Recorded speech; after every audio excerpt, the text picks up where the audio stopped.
Bonjour à tous et bienvenue sur ma chaîne YouTube Paroles vivantes et d'espoir. Aujourd'hui, nous allons plonger dans l'Éternel, mon étendard. Exode 17, 8-16. Si c'est votre première fois ici, n'oubliez pas de vous abonner et de cliquer sur la cloche pour ne rien manquer de nos prochaines vidéos. Et si vous êtes déjà abonné, merci de votre fidélité. Sans plus attendre, passons directement au sujet du jour. L'Éternel, mon étendard. Exode 17, 8-16. Il arrive des fois qu'on passe par des situations difficiles et on demande à Dieu pourquoi moi, et on se plaint envers lui. Mais Dieu, dans sa grâce, il nous vient en aide et il nous sort de cette situation. Par contre, il arrive aussi qu'un peu de temps après, un autre événement arrive qu'on ne s'attende pas du tout. On n'a même pas le temps de réagir. On demande à Dieu pourquoi encore. Pourquoi tu permets ça dans ma vie? En fait, c'est ce qui arrive au peuple d'Israël. C'est ce qu'on a vu jusqu'à aujourd'hui dans notre étude du livre de l'Exode. Si on fait un court résumé, les Israélites viennent de voir de leurs propres yeux des prodiges extraordinaires en Égypte. Le départ, la crainte, l'amertume, les murmures, la faim, le doute. Encore la semaine passée, on a vu qu'ils sont contrariés par les circonstances et ils se demandent où est Dieu. En réalité, nous ne sommes pas immunisés contre la tentation qui consiste à mettre en doute non pas l'existence de Dieu, mais sa présence, sa fidélité, sa puissance ou sa bonté.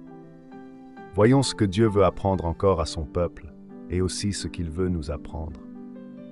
Lisons donc dans Exode 17, 8-16 le combat d'Amalek, Amalécite, contre Israël.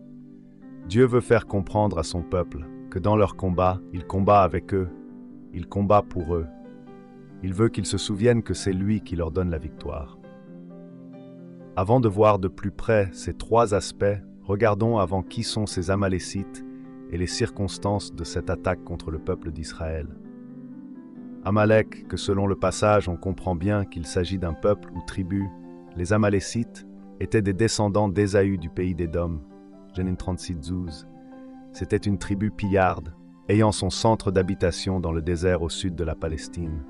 Nombre 13-30, 1 Samuel 15-7, 27-8, d'où elle faisait des incursions vers le nord dans l'intérieur du pays de Canaan. Juge 6, 3, comme nous le voyons dans notre passage. C'était un peuple de nomades, particulièrement hostile à Israël. Et nous pouvons lire ça dans Deutéronome 25, 17, 18. En fait, dans ces versets, on voit clairement les circonstances de cette attaque. Souviens-toi de ce que te fit Amalek pendant la route lors de votre sortie d'Égypte, comment il te rencontra pendant la route et coupa ton arrière-garde, tous ceux qui se traînaient les derniers, pendant que tu étais là et fatigué, et cela parce qu'ils ne craignaient pas Dieu. C'est le premier combat que les Israélites vont livrer dans le désert. Ce combat servira d'exemple pour les autres, et Dieu veut faire bien comprendre à son peuple que dans leur combat, il combat avec eux. Rappelez-vous la question au verset 6. L'Éternel est-il au milieu de nous, oui ou non? Ce combat est une nouvelle expérience de foi, tant pour Moïse que pour le peuple. Mais à différence en rapport aux événements antérieurs, c'est Moïse qui prend l'initiative cette fois, et non Dieu.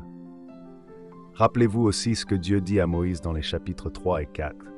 Quand Moïse dit « Qui suis-je pour aller avec ton peuple ?» et Dieu lui répond à la fin « Je suis avec toi ». Tu tiendras pour le peuple la place de Dieu. Prends dans ta main ce bâton avec lequel tu opéreras des signes. C'est exactement ce que Moïse fait. Alors Moïse dit à Josué, « Choisis-nous des hommes, sors et combat Amalek. Demain je me tiendrai sur le sommet de la colline, le bâton de Dieu à la main. » Josué fit ce que Moïse lui avait dit pour combattre Amalek. Moïse, Aaron et Hur montèrent au sommet de la colline. Dieu est avec eux. Mais dans cette situation, le peuple aussi est avec Dieu dans ce combat. Il combat avec eux. Moïse, Aaron, Hur, Josué et tout le peuple sont impliqués. Mais Dieu non seulement veut que le peuple comprenne qu'il est au combat avec eux, mais aussi qu'il combat pour eux. Il combat pour eux. Regardons dans les versets 11 et 12 comment ce combat s'est déroulé.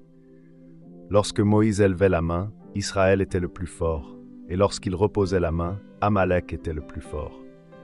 Les mains de Moïse étant alourdies, ils prirent une pierre qu'ils placèrent sous lui, et il s'assit dessus. Aaron et Hur soutenaient ses mains, l'un d'un côté, l'autre de l'autre, et ses mains restèrent fermes jusqu'au coucher du soleil. Aaron, Hur et le peuple avec Josué se sont rendus compte de la main de Moïse élevée, avec le bâton, rendait Israël le plus fort. Plusieurs utilisent ces versets pour illustrer la prière, mais on pourrait aussi l'utiliser pour illustrer notre vie de lecture ou notre vie en Église. Une chose est vraie, c'est que tout le peuple savait que quand Moïse avait les mains vers le ciel, Dieu était avec eux et ils étaient les plus forts. De cette façon, ils combattaient pour eux. Donc Dieu combat avec eux pour eux.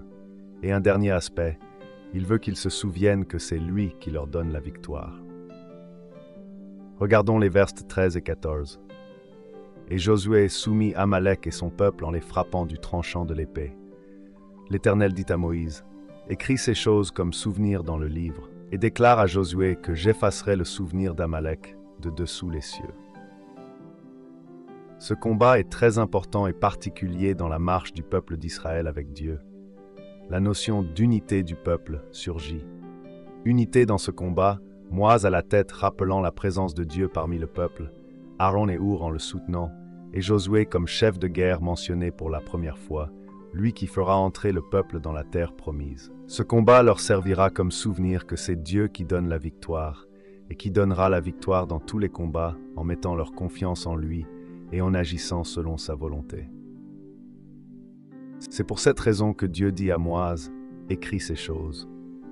Le passage termine, 15 du 16, avec ces paroles de Moïse qui résument clairement l'intention de Dieu. Moïse bâtit un autel et l'appela du nom de l'Éternel mon étendard. Il dit, « Parce qu'une main s'est élevée contre le trône de l'Éternel, il y aura guerre de l'Éternel contre Amalek, de génération en génération. » L'Éternel mon étendard. Étendard ou bannière est une enseigne de guerre, représentant par un symbole la cause pour laquelle on combat. Dans l'Ancien Testament, c'est un emblème apposé au bout d'une perche, comme chez les Égyptiens et les Assyriens. Dans ce passage, Moïse fait référence au bâton qui a été élevé comme un étendard pour manifester aux Israélites que l'Éternel était bien là, avec eux, au milieu d'eux et pour eux. Le livre et l'autel serviront à encourager les générations futures dans leur conviction que Dieu sera avec eux dans leur combat et qu'il aura guerre et même effacera la mémoire de tous les peuples ennemis qui s'opposent au plan de Dieu. Voilà ce que Dieu veut faire comprendre à son peuple dans le désert. L'Éternel mon étendard équivaut à dire ce que le prophète Michée mentionne.